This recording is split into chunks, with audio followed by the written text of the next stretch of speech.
یہ social media کے اوپر کوئی تصویر گھوم رہی ہے جس کے اندر وہ کوئی بدماش قسم کا پیر ہے، بظاہر اس نے جبہ کبا جو ہے وہ داڑھی بھی رکھی ہوئی ہے اور وہ عورتوں سے بغلگیر ہو رہا ہے اور اس کو پھیلایا جا رہا ہے، تو ہمارا اس سے کیا تعلق ہو سکتا ہے؟ کیا رشتہ ہے جو شریعت رسول کا باغی ہے؟ آقا کریم علیہ الصلوۃ والسلام سے کسی عورت نے مصافحہ کرنا چاہا تو حضور نے فرمایا لا اصافح النساء، میں عورتوں سے مصافحہ نہیں کیا کرتا۔ تو حضور نے تو یوں ارشاد فرمایا۔ تو یہ پیر کہتا جی میری تو بیٹیوں کی جگہ پہ بکواس کرتا ہے، جھوٹ بولتا ہے، بیٹیوں کی جگہ پہ ہیں، بیٹیاں تو نہیں ہیں۔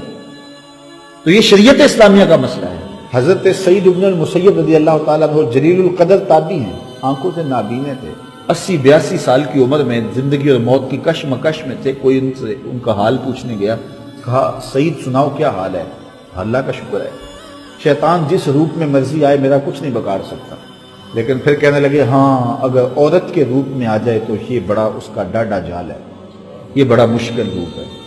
شیطان جس روپ میں مرضی آئے میرا کچھ نہیں بگاڑ سکتا، لیکن عورت کے روپ میں آ جائے تو بڑا مشکل ہے۔ یہ کون کہہ رہا ہے جو 80 سال کی عمر میں ہے؟ یہ کون کہہ رہا ہے جو آنکھوں سے نابینا ہے؟ یہ کون کہہ رہا ہے جو زندگی اور موت کی کشمکش میں ہے؟ یہ کون کہہ رہا ہے جو تابع رسول ہے؟ اور یہ ہٹا کٹا پیر بے پردہ عورتوں کے ہجوم میں بیٹھ کر کے جو ہے وہ رقص و سرود کی محفل سجا کے کہتا ہے او میاں میں پیر ہوں، میرا اندر بڑا مضبوط ہے، بکواس کرتا ہے، جھوٹ بولتا ہے۔ اس وقت مسئلہ یہ بن گیا ہے کہ کچھ لوگ ولیوں کے اعتقاد کی وجہ سے ہر ایسے شخص کو بھی مان لیتے ہیں جس کو ولایت کی ہوا بھی نہیں لگی ہوتی بلکہ دشمن دین ہوتا ہے اور باغی شریعت ہوتا ہے۔ ایک تو یہ طبقہ ہے، ہر ایرے غیرے کو، ہر نتھو خیرے کو، ہر منہ دراز کو، جس نے بھی کپڑے اتار کے پھینک دیے، گالیاں دینی شروع کر دیں تو اس کو مان لیا۔ ایک تو طبقہ وہ ہے، یہ ایک غلطی ہے ہماری کہ چونکہ میں اس پچھلے جو میں عرض کیا تھا کہ نقل اس کی آتی ہے جس کی مارکیٹ میں ڈیمانڈ ہو۔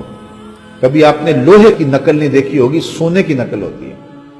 تو جس چیز کی مارکیٹ میں ڈیمانڈ ہو، جس کی کوئی قیمت ہو، اس کی نقل آتی ہے۔ تو شریعت میں جو اولیاء کرام ہیں ان کی توقیر بتائی گئی ہے، ان کی تکریم بتائی گئی ہے، ان کے پاس آنے کا، بیٹھنے کا، ان کی خدمت کرنے کا درس دیا گیا ہے۔ تو لہذا معاشرے کے اندر جو اغراض نفس رکھنے والے لوگ ہیں وہ اس روپ کے اندر اس طرح کے جبے اور لباس پہن کے آ جاتے ہیں۔ تو چونکہ اصل کی قدر و قیمت ہے تو نقل بھی موجود ہے۔ تو اصل اولیاء اللہ ہیں اور یہ جعلی 2 نمبر جو بھی سلسلے جو ہے وہ معاشروں کے اندر موجود ہیں اور امت مسلمہ کے اندر موجود ہے، ان کے کام بھی چل رہے ہیں۔ تو ہمیں آنکھیں کھول کے جینے کی ضرورت ہے کہ ہم اصل کو تلاش کریں اور 2 نمبر سے اپنے دین کو، ایمان کو، عقیدتوں کو خراب نہ کریں۔ تو ایک طبقہ تو وہ ہے کہ جو اصل کے دھوکے میں نقل کو بھی خرید رہا ہے، اور ایک طبقہ وہ ہے کہ جو نقل سے دھوکہ کھاتا ہے تو پھر اصل کا بھی انکار کر دیتا ہے۔ تو جو اصل کا انکار کر دے گا نقل کی وجہ سے تو وہ بھی محروم ہو گئے۔ تو ہمیں کھلی آنکھوں سے معاشرے کے اندر رہ کے اصل اور نقل کی پہچان کرنی پڑے گی، اس لیے کہ اولیاء اللہ کے بغیر ہمارا گزارا نہیں ہے۔ رب سے قربت ہمیں ان لوگوں کے ذریعے سے نصیب ہوتی ہے، اور بر صغیر پاک و ہند میں بالخصوص ہمارے خون میں ان بزرگوں کی محبت موجود ہے، اس لیے کہ یہاں کوئی نبی نہیں آیا جنہوں نے آ کر کے لوگوں کو پیغام دیا ہو، یہاں اولیاء آئے ہیں۔ میں اور آپ اگر اپنا نسب نامہ پڑھیں تو 7ویں 8ویں پشت میں یا کوئی سکھ آ جائے گا یا کوئی ہندو آ جائے گا۔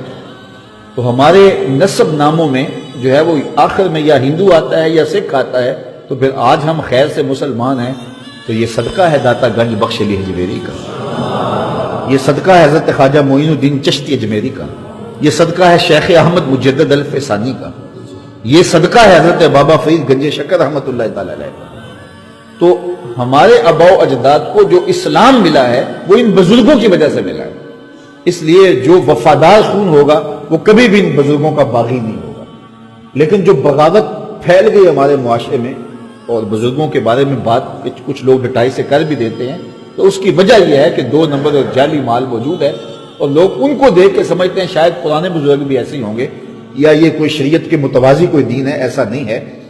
اور دوسری جانب یہ ہے کہ بزرگوں کے نام پر ہر ایرے غیرے کو حضور کی سنت کا قاتل ہو، شریعت کا باغی ہو، کتے لڑاتا ہو اور جو ہے وہ بٹیرے لڑاتا ہو اور آستانے پہ گدی نشین بن کے مچھل شاہ بیٹھا ہوا ہو، اور ہم کہتے ہیں یہ فلاں بزرگ کی اولاد ہے۔ میاں ہم سارے حضرت آدم کی اولاد نہیں ہیں، تو سارے نبی کی اولاد ہیں کہ نہیں؟